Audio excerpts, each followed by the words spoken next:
Well, hello there, everybody. It is Cindy Ashton, CEO of Minerva Enterprises. Today is all about strategies.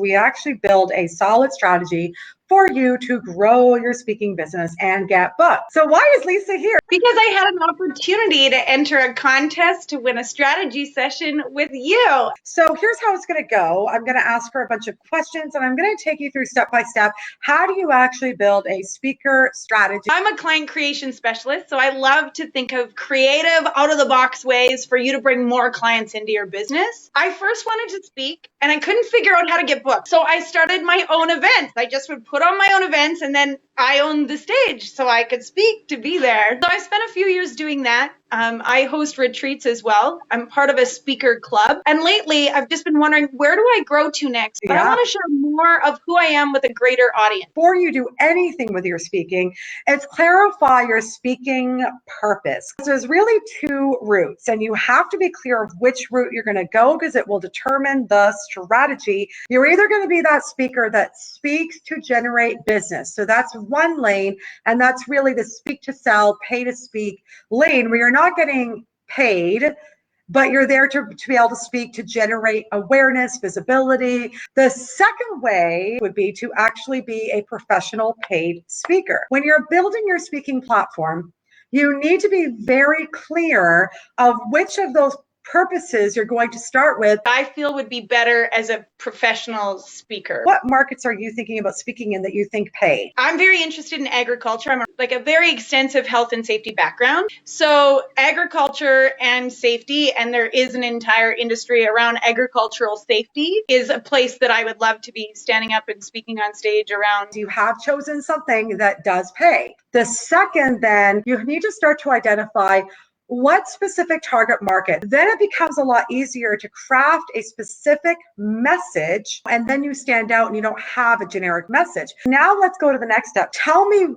currently, what is your message? What is your point of view that really separates you out from the crowd? Not necessarily have a deep understanding of how the industry that you're in works, because you either were injured or you just decided this pays well, I'm going to get into health and safety. Are they aware of this situation? Yes, people are aware of this in their industries, that health and safety people typically starting from book knowledge. But where I think that I can add the credit is when it comes to agriculture, like I grew up on a ranch. I understand what health and safety is important and what have you. So maybe I wouldn't want to speak in every health and safety industry. So you definitely want to bring in that credibility. So I'm going to push you a little bit further. You can't sell something to somebody if they don't actually realize it is a problem. What is the result happening in the workplace because they have health and safety people who are not necessarily trained? What happens then is they're not respecting that. They're not working within that.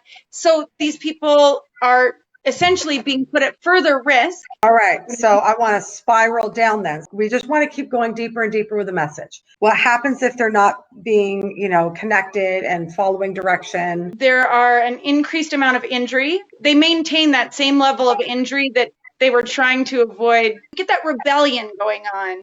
Between the workforce and health and safety. All right, so we're going to spiral even more now. What actually happens in the workplace if there's injuries? So if there's injuries, it can result in higher WCB claims. It can definitely affect the injured party and his or her ability to provide for their family or for themselves or put away for their future.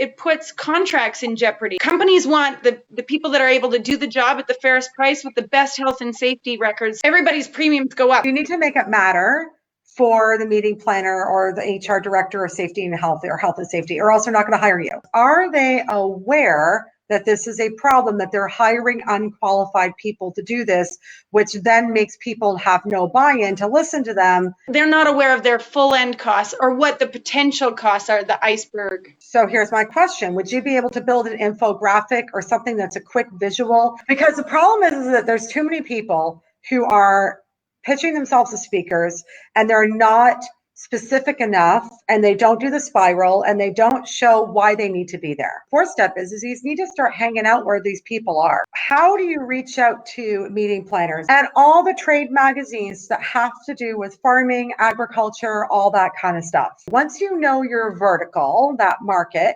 start figuring out what are the trade magazines. You can go through those magazines and there's lists of associations. You can attend those associations. You can automatically network with the people and find out who's the influencers. Now she's starting to build up her reputation as somebody speaking in this field. Is that not only are you getting the list of associations, but you're getting lists of conferences, you're getting lists of events, you're starting to actually read through and see what the trends are. And so if you discovered that some big ruling came in and you have a solution for that ruling, then you can jump on it before it goes mainstream. If you go through the steps, you can cut down on all that noise, really go through these pieces.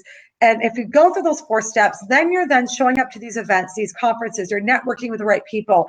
Yeah, you're not getting paid right away, but you're getting clients, you're getting reputation, you're getting testimonials. If you know that you don't want to keep fussing around and wasting money and you need a strategy, please book a consult with us at minerva.ceo/consultation.